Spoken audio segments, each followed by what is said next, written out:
Selamat siang semuanya, perkenalkan nama saya Sri Yuna Beat Sembiring. Di sini saya akan mewawancarai narasumber saya mengenai tentang cita-cita di masa depan. Selamat siang. Selamat siang juga. Terima kasih banyak sudah meluangkan waktu untuk berbicara hari ini. Sebelumnya boleh perkenalkan nama Anda siapa? Boleh perkenalkan, nama saya Deborah Florencia. Saya kuliah di tingkat 1 awalan, masih awal, jurusan PISD. Oke, baik. Pertanyaan pertama, ini hari berkaitan dengan cita-cita. Boleh kamu ceritakan sebenarnya apa cita-cita utama yang ingin kamu wujudkan di masa depan?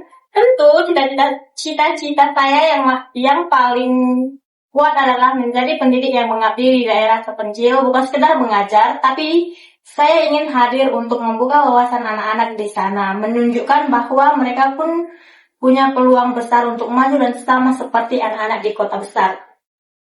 Oke, baik. Pertanyaan selanjutnya, itu cita-cita yang sangat mulia berarti ya. Dari mana sebenarnya keinginan muncul? Apakah pengalaman tertentu yang memicu keinginan itu?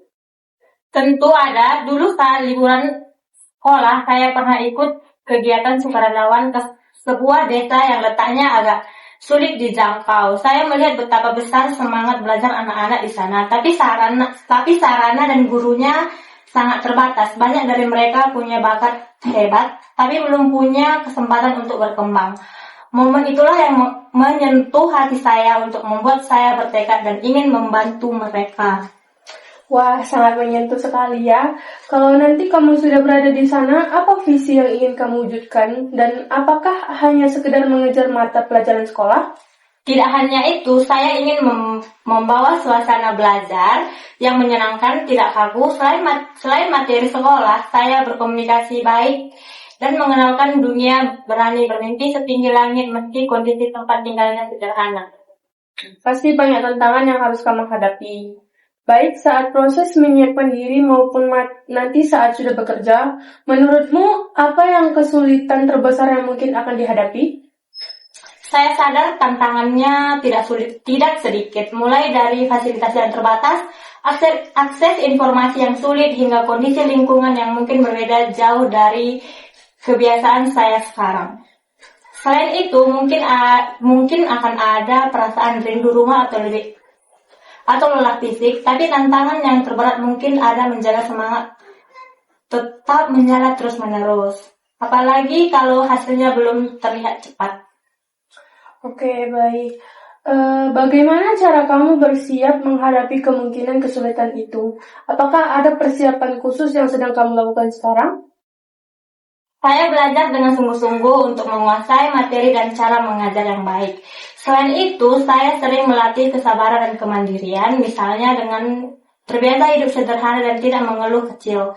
Saya juga banyak membaca pengalaman orang lain yang sudah mengabdi di pelosok negeri supaya saya bisa belajar dari cerita mereka. Oke, kalau nanti ada saatnya kamu merasa lelah atau ingin menyerah, apa yang akan kamu jadikan pegangan semangat diri kamu? Saya akan mengingat kembali wajah-wajah anak-anak yang bersemangat belajar meski di ruangan yang sederhana. Saya percaya setiap perjuangan yang tulus pasti ada hasilnya. Saya juga akan berdoa dan mengingat tujuan awal saya melangkah, yaitu ingin membawa harapan bagi mereka. Oke, pertanyaan selanjutnya, apakah ada orang lain yang menjadi inspirasi atau teladan bagimu untuk mencapai cita-cita ini? Banyak tokoh pendidik yang menginspirasi, tapi yang paling dekat adalah salah satu guru saya dulu. Beliau selalu sabar, tidak pernah membeda-bedakan murid, dan selalu berkata bahwa setiap anak adalah bibit harapan bangsa. Keteguhan hati beliau membuat saya ingin meneladani sifat-sifat itu. Oke, terakhir, apa pesan yang ingin kamu sampaikan kepada teman-teman sebayamu yang mungkin masih bingung atau belum berani bermimpi besar? Saya ingin mengajak teman-teman semua untuk tidak takut bermimpi. Sekecil apapun awalnya, jangan ragu untuk memilih jalan yang terlihat sulit. Jika tujuannya baik dan bermanfaat bagi orang banyak, ingatlah bahwa kesuksesan bukan hanya soal kependudukan atau harta, tapi juga tentang apa yang bisa kita berikan kepada sesama. Oke, baik. Terima kasih banyak sudah berbagi cerita, harapan, dan semangat yang luar biasa ini. Semoga segala cita-cita dan rencanamu bisa terwujud dengan lancar dan membawa manfaat besar bagi kita semua. Terima kasih kembali atas kesempatannya. Semoga cerita ini bisa sedikit menginspirasi yang mendengarnya. Oke, baik. Itu tadi cerita yang saya bawakan dan narasumber saya. Sekian dari saya. Terima kasih.